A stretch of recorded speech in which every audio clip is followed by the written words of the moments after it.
Assalamualaikum warahmatullahi wabarakatuh. Puji syukur kehadirat Allah Subhanahu wa Ta'ala yang telah menurunkan Al-Quran sebagai pedoman kehidupan yang berlaku sepanjang zaman.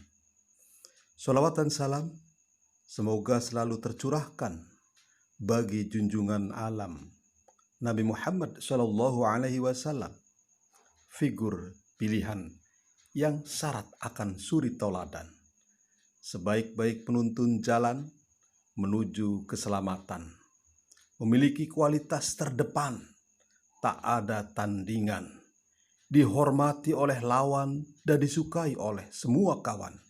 Semoga termasuk kita sekalian. Amin ya Rabbal Alamin. Sungguh merupakan suatu kebahagiaan.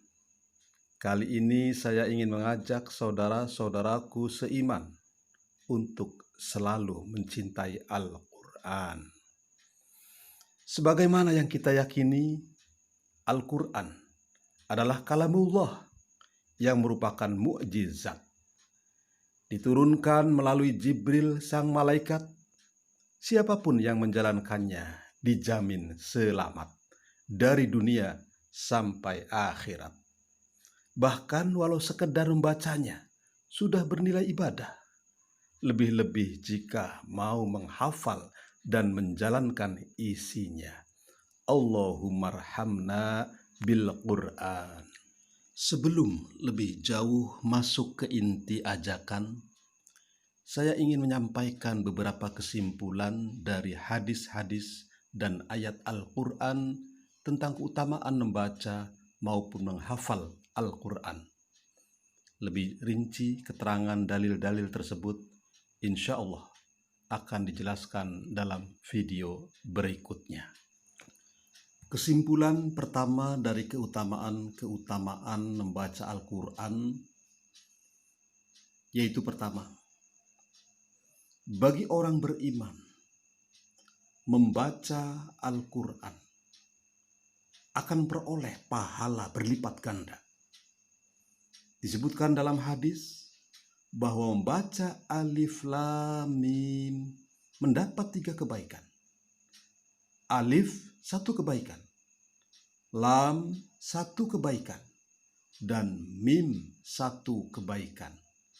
Dan tiap 1 kebaikan dikalikan 10 pahala.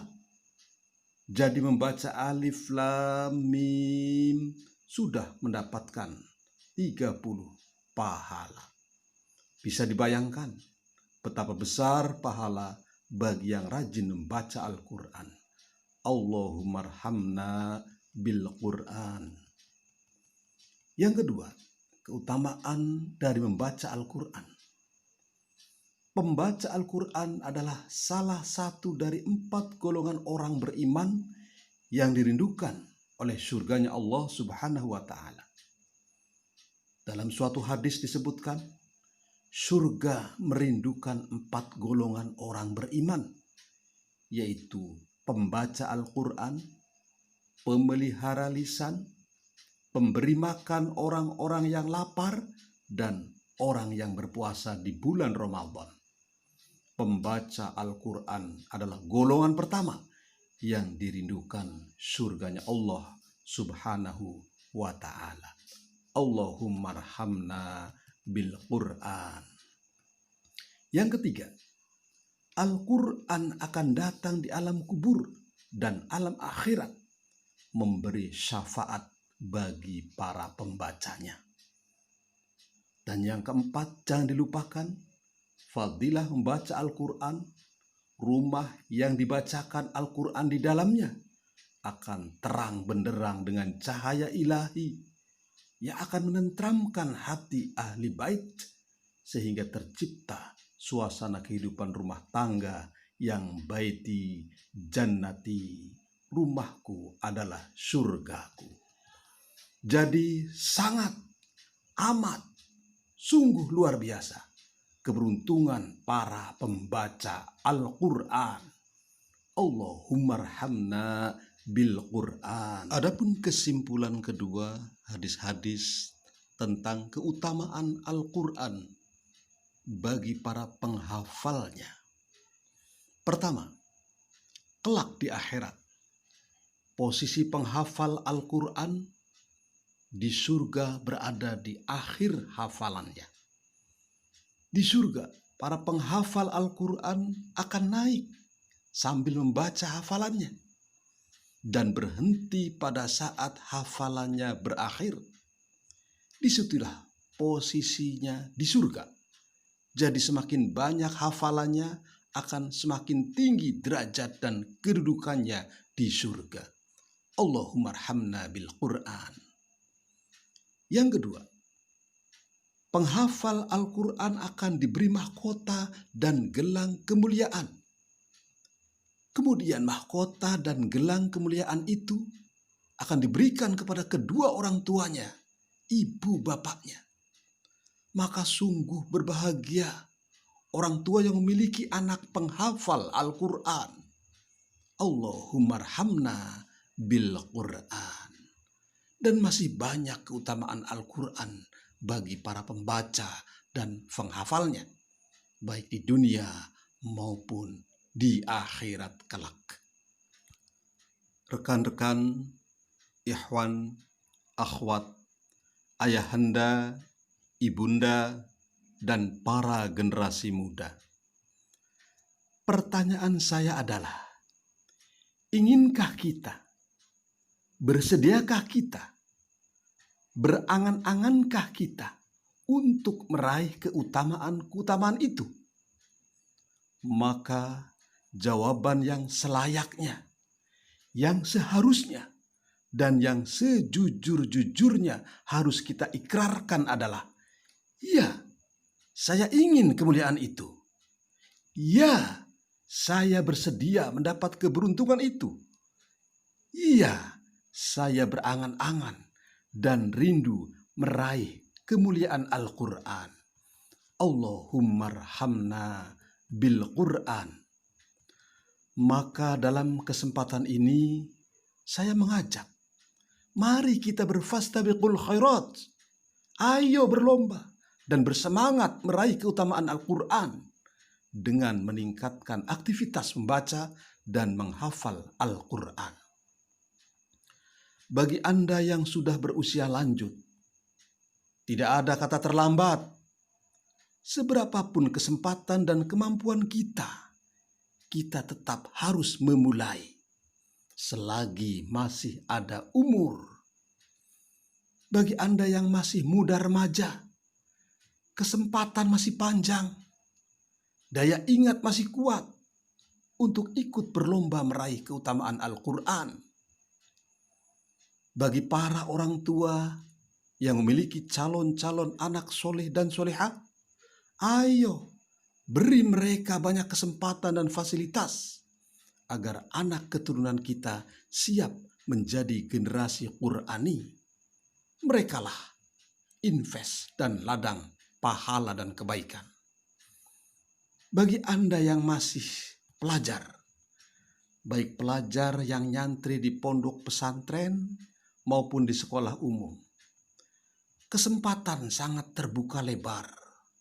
Lingkungan dan bimbingan para ustadz dan guru sangat mendukung. Ayo lebih semangat meraih keutamaan Al-Quran. Lalu bagaimana caranya? Kalau di lingkungan pondok pesantren, khususnya di pesantren tahfidz, sudah jelas programnya.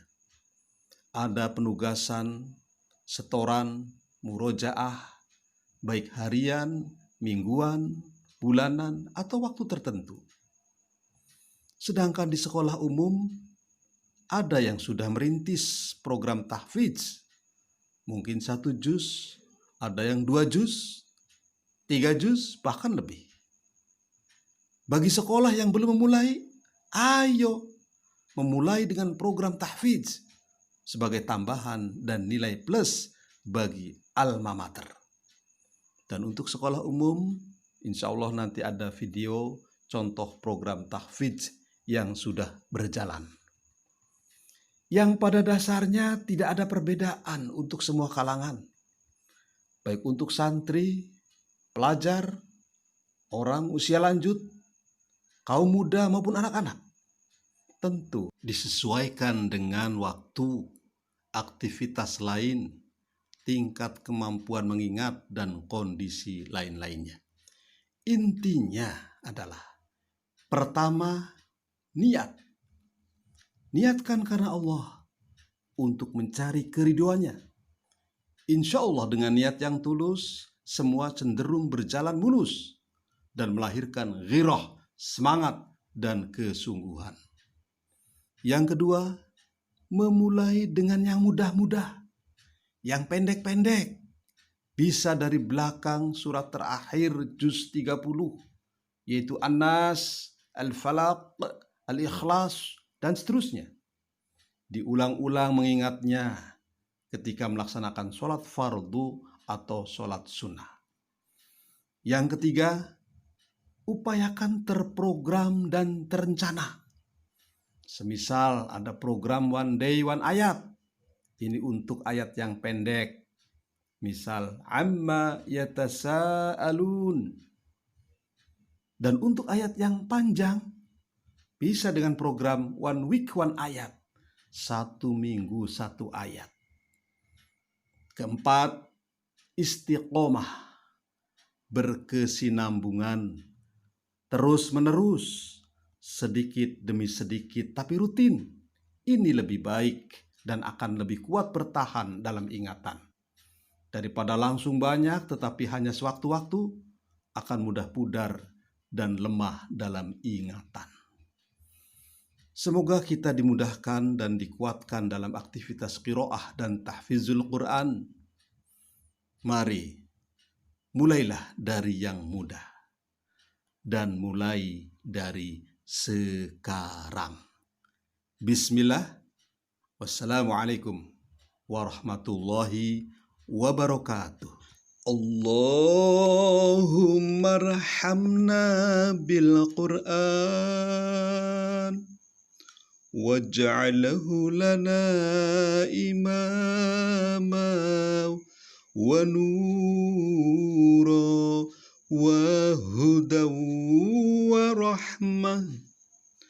Allahumma dzakirna minhuma nasina wa 'allimna minhuma jahilna warzuqna tilawatahu ana al-laili wa atrafan nahar waj'alhu lana hujjatan ya rabbal alamin. Amin ya mujibas sailin.